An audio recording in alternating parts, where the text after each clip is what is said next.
Good morning विद्यार्थी मित्र. मागील 2 तासापासून आपण फील्ड प्रोजेक्ट या कोर्समध्ये आपल्याला जो क्षेत्रीय सर्वेक्षण करावयाचं आहे,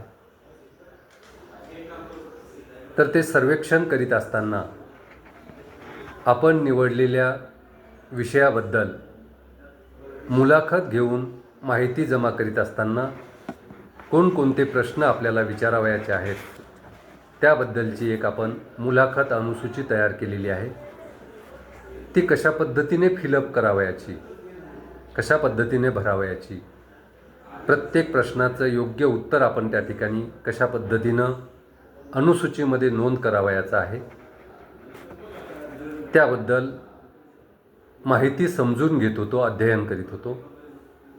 त्यामध्ये आत्तापर्यंत आपण मागील 2 तासामध्ये 12 प्रश्नांची माहिती अनुसूचीमध्ये कशा पद्धतीने भरावयाची आहे याबद्दलची माहिती घेतली.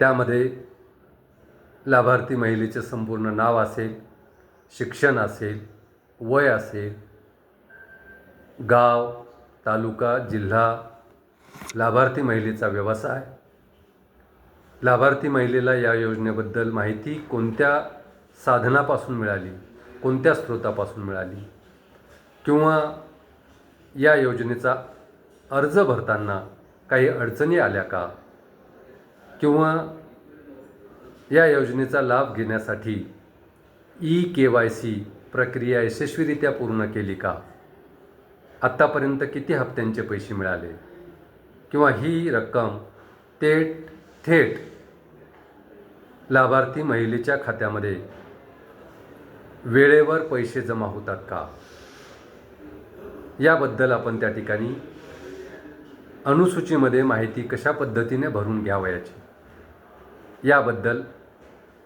आपण माहिती जाणून घेतली. आणि हा प्रात्यक्षिकचा आपण ऑनलाईन व्हिडिओ यासाठी तयार करत आहोत की जेव्हा जेव्हा तुम्हाला प्रत्यक्ष सर्वेक्षण करताना एखाद्या प्रश्नाबद्दल जर शंका निर्माण झाली किंवा कन्फ्युजन झालं तयार, तर त्या ठिकाणी तुम्हाला हा व्हिडिओ परत पाहून तुम्हाला ते योग्य सर्वेक्षण करता येईल. त्यासाठी आपण त्या ठिकाणी हा व्हिडिओ तयार करत आहोत. तर यापूर्वी आपण 12 प्रश्नांची माहिती कशी घ्यावयाची याबद्दल माहिती पाहिली. आज आपण या अनुसूचीमधला 13वा प्रश्न पाहणार आहोत की 13व्या प्रश्नाची माहिती कशा पद्धतीने आपण अचूक भरून घ्यावयाची. तर या अनुसूचीमधला 13वा प्रश्न आहे, या पैशांचा वापर तुम्ही कशासाठी करता. तुम्हाला ही अनुसूची भरून घेत असताना लाभार्थी महिलेला जो प्रश्न विचारावयाचा आहे 13वा तो आहे, या पैशांचा वापर तुम्ही कशासाठी करता.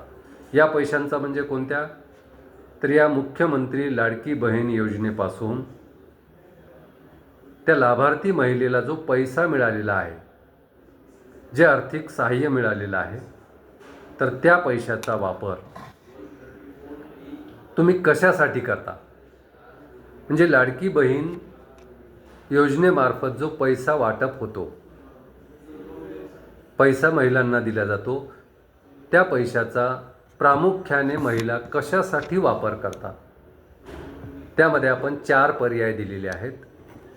पहिला पर्याय आहे मुलांचे शिक्षण, दुसरा पर्याय आहे घर खर्च, तिसरा पर्याय आहे औषधोपचार आणि चौथा पर्याय आहे स्वतःची गरज. अशा पद्धतीनं लाडकी बहीण योजनेमार्फत जो पैसा दिला जातो त्या पैशाचा वापर महिला कोणत्या कारणासाठी प्रामुख्याने करतात हे आपल्याला जाणून घ्यावयाचं आहे. आणि त्यासाठी आपण हे 4 पर्याय दिलेले आहेत. पहिला पर्याय आहे मुलांचे शिक्षण, घर खर्च, औषधोपचार आणि स्वतःची गरज. हा प्रश्न विचारल्यानंतर लाभार्थी महिलेला हा म्हणजे या पैशांचा वापर तुम्ही कशासाठी करता, तर त्या महिलेकडून त्या ठिकाणी तुम्हाला सांगण्यात आलं की ह्या मुलांच्या शिक्षणासाठी वापर करतो, तर पहिल्या पर्यायाला टिक करायचं, तुम्ही राईट करायचं. जर त्यांनी सांगितलं की घर खर्चासाठी करतो, तर दुसरा पर्याय घर खर्च यासाठी तुम्हाला टिक करायची यावर. आणि त्यांनी सांगितलं की हा पैसा आम्ही अडीअडचणीच्या काळात, संकटाच्या काळात, आजारपणाच्या काळामध्ये औषधोपचारासाठी करतो, तर औषधोपचार या पर्यायाला तुम्हाला टिक करायचं आहे.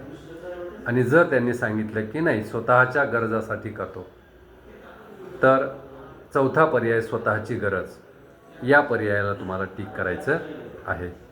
अशा पद्धतीनं मुख्यमंत्री माझी लाडकी बहीण योजनेचा जो पैसा मिळतो महिलांना, त्या पैशाचा महिला प्रामुख्याने कोणत्या कारणासाठी वापर करतात हे समजून घेण्यासाठी आपण हा प्रश्न या आपल्या अनुसूचीमध्ये टाकलेला आहे.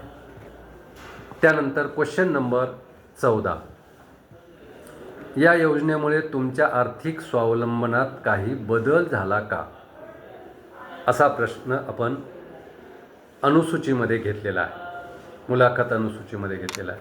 काय प्रश्न घेतलेला आहे? प्रश्न क्रमांक 14, या योजनेमुळे म्हणजे मुख्यमंत्री माझी लाडकी बहीण योजनेमुळे तुमच्या आर्थिक स्वावलंबनात काही बदल झाला का, म्हणजे ती महिला स्वावलंबी झाली का.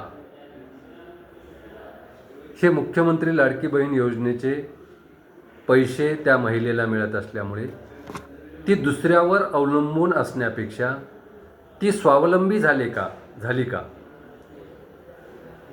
याबद्दलचा हा प्रश्न आहे की या योजनेमुळे तुमच्या आर्थिक स्वावलंबनात काही बदल झाला का. त्याचे 3 पर्याय आपण दिलेले आहेत, होय, नाही किंवा काही प्रमाणात.